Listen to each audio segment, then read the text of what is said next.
Olá, paz do Senhor a todos. Esta é a lição de número 8, a sobriedade na obra de Deus. A sobriedade é uma coisa que é necessária. A lição fala sobre os sacerdotes não beberem devido ao problema que aconteceu com Nadab e Abiú. A bebida fez com que eles fizessem algo errado e Deus os matou ali naquele instante com fogo. E a partir daquele momento foi proibido que quando eles entrassem na tenda da congregação não bebessem.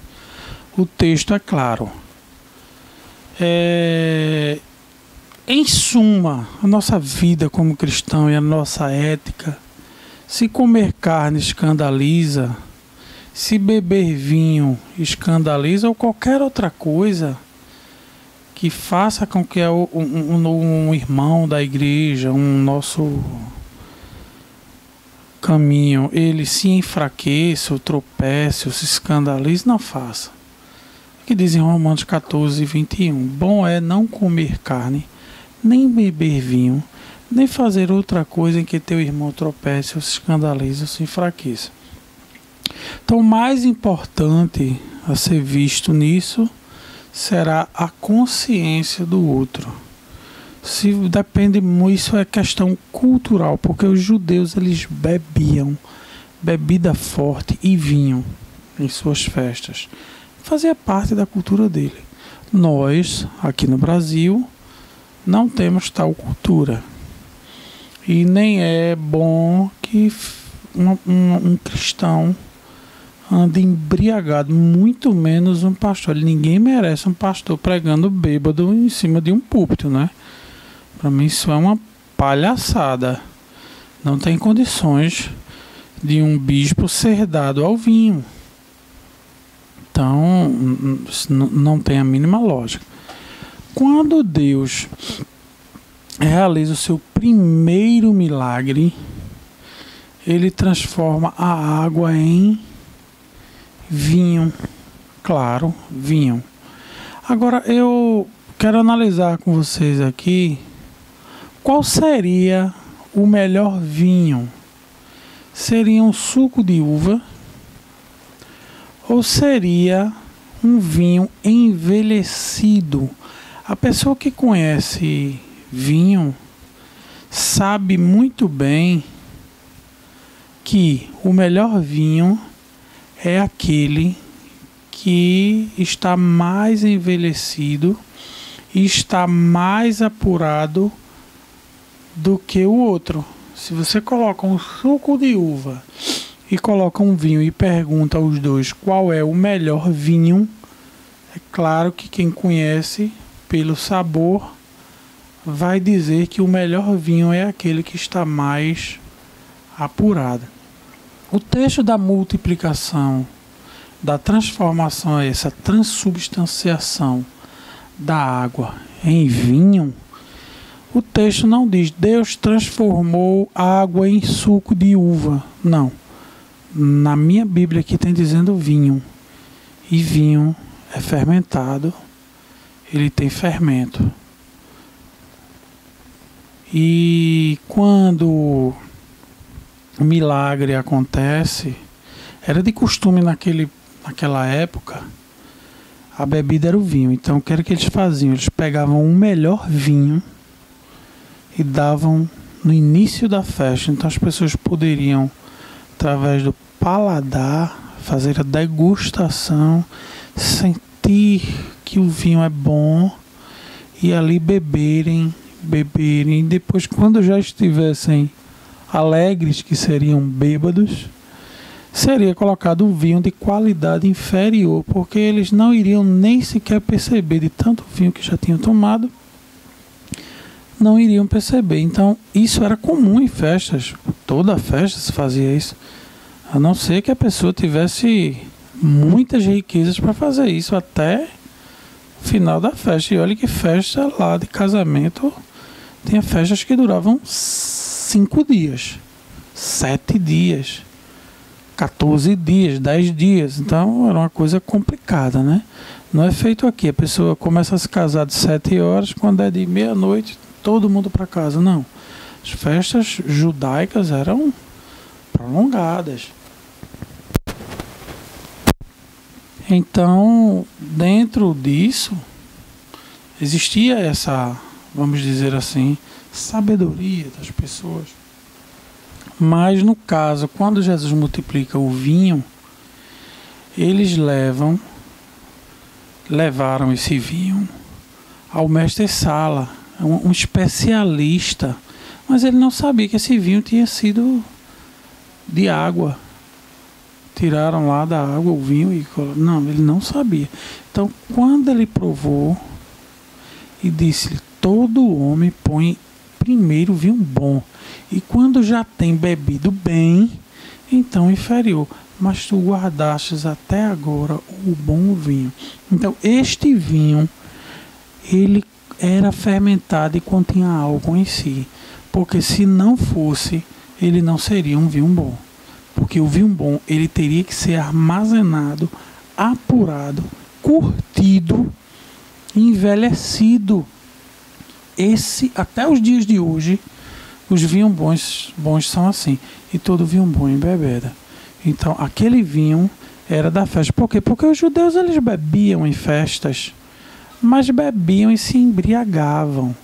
Era costume deles e não nosso. Então, naquele período, isso era comum.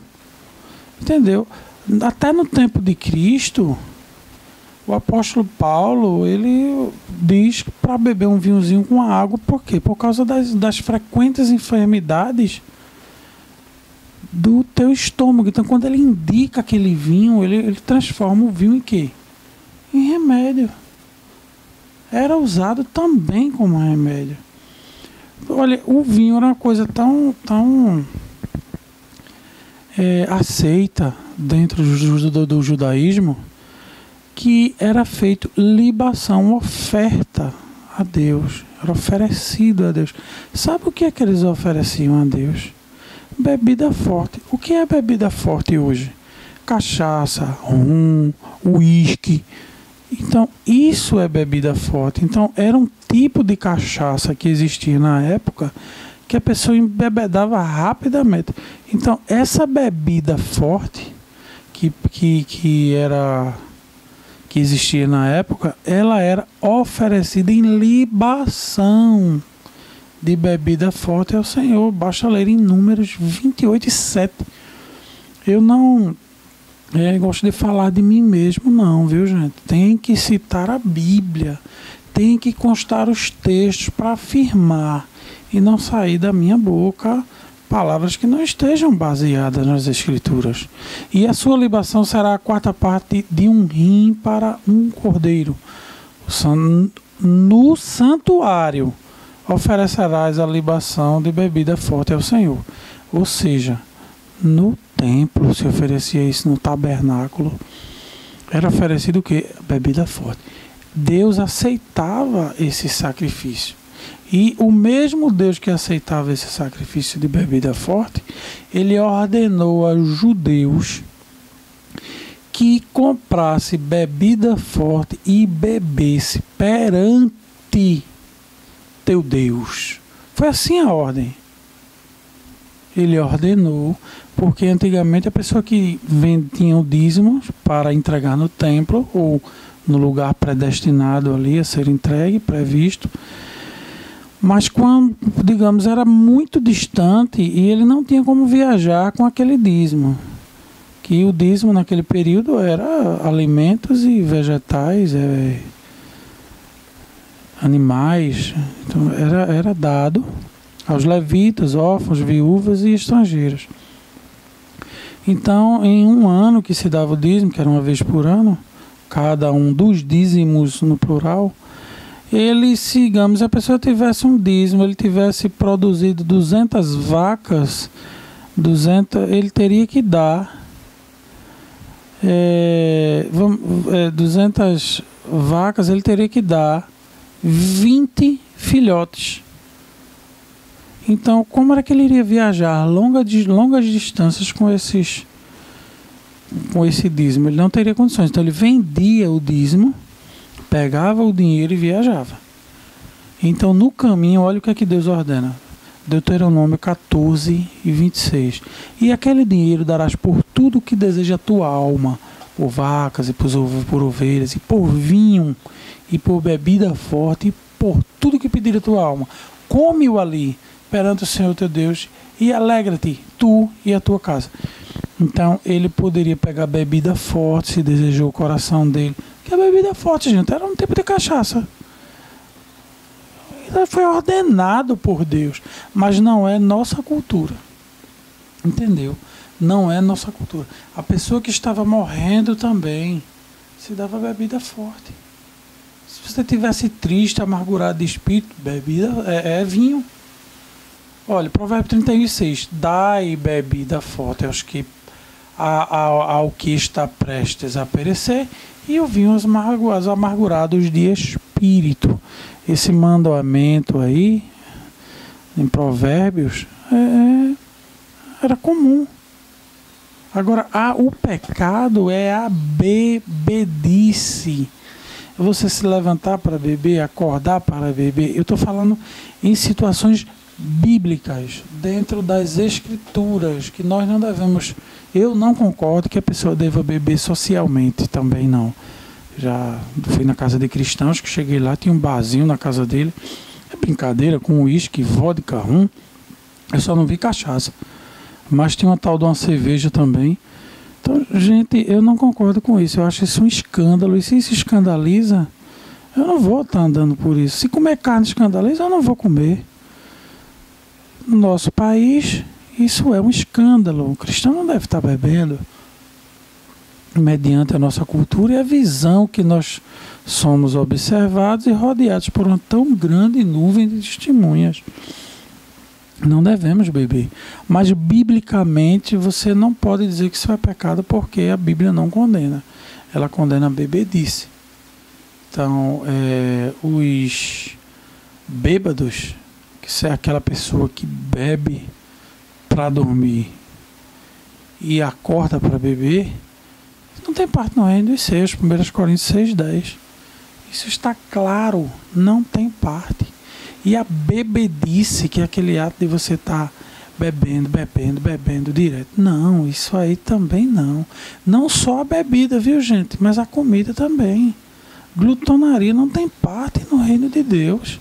Gálatas 5:21. Invejas, homicídios, bebedice, glutonarias e coisas semelhantes a estas, acerca das quais vos declaro, como já dantes vos disse que os que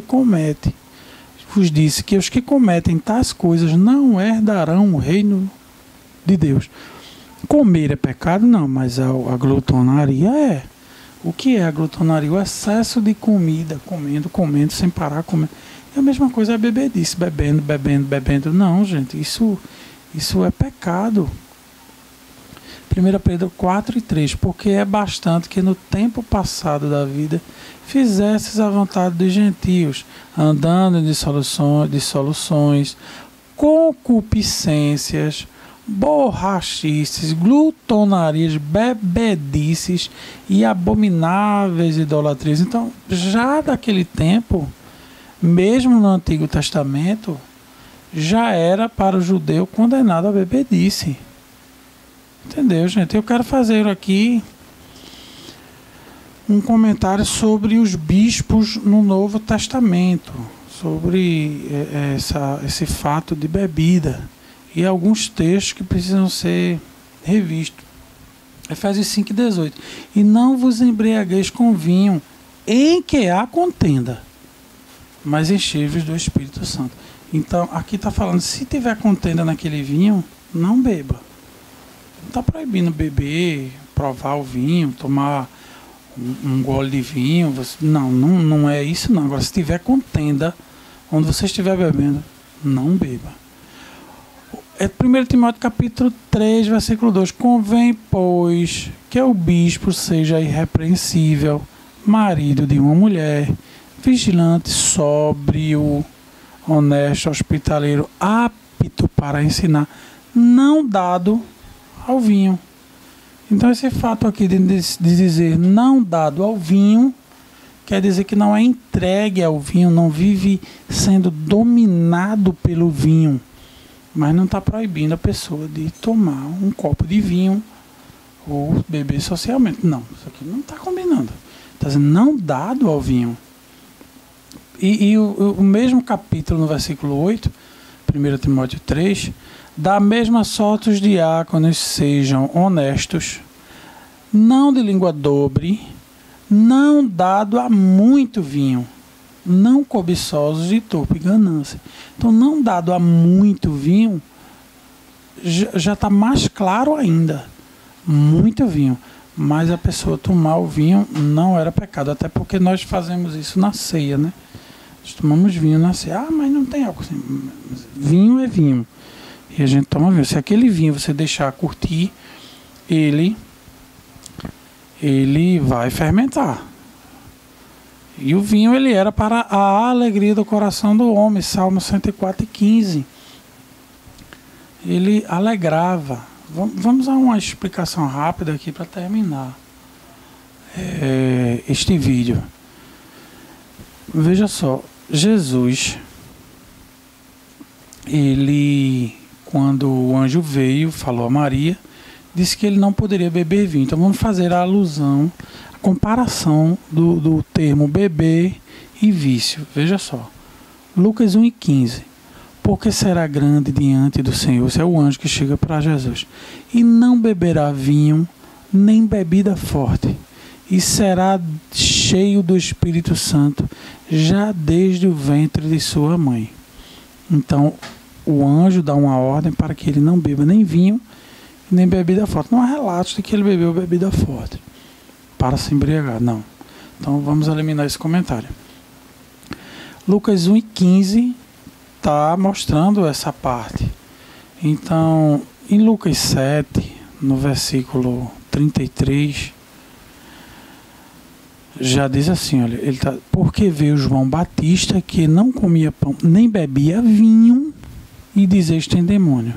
Veio o Filho do Homem que come e bebe, e dizeis, eis aí um homem comilão e bebedor de vinho, amigo dos publicanos e pecadores. Então aqui está sendo comprovado que Jesus bebia vinho. Em Mateus 26:29. E digo-vos que, desde agora, não beberei desse fruto da vide, até aquele dia em que eu beba. Beba como, gente? Beber novamente. No reino de meu Pai. Então, no reino do nosso Pai, beberemos vinho lá. Isso é o que está escrito aqui em Mateus 26:29. Então, Jesus foi dado ao vinho? Não. Mas ele tomava o vinho, sim. Mas não em bebedice e em glutonarias e nem envolvido com práticas carnais. Porque o pecado seria a bebedice e o vício. Mas como isso não existia, ele bebia o vinho. E foi chamado de bebedor de vinho. Porque ele bebia. Entendeu? E a ceia, ele pegou o vinho, ele não pegou o suco de uva. Na Páscoa, ele pegou o vinho e deu aos seus discípulos. Eles bebiam vinho. Mas nós, dentro da nossa cultura aqui cristã, não bebemos vinho, não faz parte e nem devemos beber.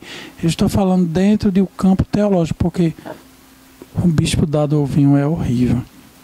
Então vamos evitar os escândalos e entender que aquela parte ali dos sacerdotes foi para eles não tomarem nem bebida forte, nem vinho, quando entrarem na tenda da congregação. Entendemos que eles bebiam. Então não há na Bíblia nada que condene você beber socialmente. Eu não quero que ninguém faça isso, nem estou fazendo alusão a isso. Mas é necessário entender que a Bíblia não condena tal prática, que ela condena a bebedice. Então fiquem na paz, qualquer coisa, deixem aí os comentários. Tem um e-mail, tem um link do grupo do Zap, tem tudo aí para a gente se comunicar. Então um grande abraço a todos vocês, fiquem na paz do nosso Senhor e Salvador Jesus Cristo.